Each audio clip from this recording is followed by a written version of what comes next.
రాధ గోపిలకి కొత్తగా పెళ్ళయింది. రాధ సాయి భక్తురాలు. గోపికి దైవభక్తి తక్కువ.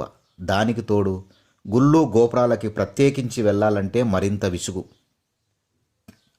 ఆ క్యూలో నిలుచున్న బదులు ఇంట్లో చేయొచ్చుగా అనేవాడు. దేవుడు ఎక్కడ లేడు అని వాదన చేసేవాడు. అలానే ఇంట్లోనూ పూజ చేసేవాడు కాదు. సహజంగా భక్తిపరురాలైన రాధ గోపి మాటలకి చేతలకి బాధపడుతుంది. తరచుగా గుడికెళ్ళడం ఆమెకు అలవాటు. రాధకి ఇప్పుడు మరో ముఖ్యమైన బాధ మిగిలింది. సాయి భక్తురాలైన రాధ పెళ్ళైన తర్వాత షిరిడి వెళ్ళాలని అనుకుంది. కానీ గోపి రావటానికి ఇష్టపడటం లేదు. ఎలా ముక్కు తీర్చుకోవను అనే సమస్య కలిగింది. బాబా నువ్వే తీర్చాలి నా సమస్య అనుకుంటూ ప్రార్థించింది. ఒకనాడు గోపి తమ పెద్దమ్మ కొడుకు పెళ్ళి అని, చాలా ముఖ్యుడని, తప్పగా వెళ్ళాలని రాధను బయలుదేరదీశాడు. పెళ్లివారు బస్సు కూడా వేశారు. రాధాకి తాము పెట్టిన నగలు, చీరలు పెళ్లిలో కట్టుకుంటే అందరూ చూడాలని రాధ ఖరీదైన నగలు, చీరలు అన్నీ సర్దించాడు.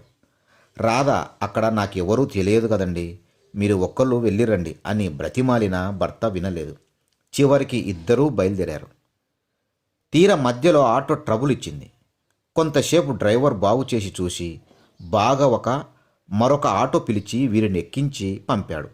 వీరు బస్టాండ్కు చేరేసరికి చాలా ఆలస్యం కావటంతో వీళ్ళు రారనుకున్నారేమో అని చెప్పి పెళ్లివారు బస్సు వెళ్ళిపోయింది. అందరికీ వీళ్ళని బస్టాండ్ దగ్గరే వాళ్ళు పెళ్లివారు బస్సు ఏర్పాటు చేశారు. గోపి కోపంతో చిందులు తొక్కాడు. రాధ మనస్ఫూర్తిగా బయలుదేరకపోవటం వల్లే ఇలా జరిగిందని ఆగ్రహం చెందాడు. బస్టాండ్లో నిలుచున్న వీరిని షిరిడీకి 2 టికెట్లు మిగిలాయి, మీరు వస్తారా అని అడిగాడు ఒక ప్రైవేట్ బస్సు అతను.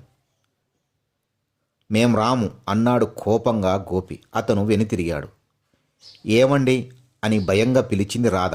ఏం అన్నాడు తగ్గని కోపంతో గోపి. ఈ ఒక్కసారికి నా కోరిక తీర్చరు. ఎలాగూ ఆ బస్సు వెళ్ళిపోయింది, అంతా సర్దుకున్నాం. ఈ ఒక్క కోరిక తీరిస్తే ఇంకెప్పుడు మీ ప్రమేయం లేకుండా ముక్కుకొను, ప్లీజ్ దయచేసి ఇదొక్క మాట వినండి భర్తను బ్రతిమలాడింది రాధ. ఒక్క క్షణం ఆలోచించాడు గోపి. పెళ్ళికెళ్లాలని సెలవు శాంక్షన్ చేయించుకున్నాడు. ఇప్పుడు కుదరదని ఆఫీసర్ చెప్పినా పగలు రాత్రి కష్టపడి పని పూర్తి చేసి వచ్చాడు. రేపు ఆఫీస్కి వెళితే అందరూ నవ్వుతారు. ఈరోజు కాకుంటే మరోసారైనా షిరిడి వెళ్లకుండా రాధ వదలదు కాబట్టి వెళ్ళక తప్పదు.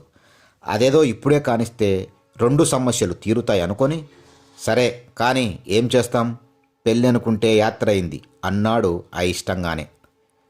బస్సు బయలుదేరింది. ఏమండి అని గాబరంగా పిలిచింది రాధ. ఏమిటి అన్నాడు గోపి. 7 అవుతుంది. బస్సు సీట్లో పడుకొని నిద్రపోతున్నాడు గోపి. రాధ పొద్దుటే లేచి ఎక్కడో కొనుక్కుంది. చేతిలో పేపర్ ఉంది. చూడండి, మీ వాళ్ళ పెళ్లి బస్సును హైజాక్ చేసి అందరి సొమ్మును దోచుకున్నారంట అంది గాబరగా. ఏది అని చెప్పి పేపర్ లాక్కొని చూశాడు గోపి. గోపి మొహం మాలిపోయింది. ఇంకా నయం, తాము పెట్టిన నగలన్నిటితో బయలుదేరదీశాడు రాధాని. అవే లక్షల పైగా విలువ చేస్తాయి. పట్టు చీరలు చాలా ఖరీదైనవి. తను మళ్ళీ జన్మలో కొనలేడు. ఒక చెడు ఈ మంచికే జరిగిందని గోపి అనుకుంటుండగా షిరిడి దగ్గర పడుతుండటంతో నిర్మలంగా దండం పెట్టుకున్న రాధాని చూసి తను అప్రయత్నంగా చేతులెత్తి సాయినాథునికి దండం పెట్టాడు గోపి. మిగతా వాళ్ళకి ఇలా జరగటం బాధాకరమే అయినా రాధ భక్తి తమను కాపాడిందని అనుకున్నాడు గోపి.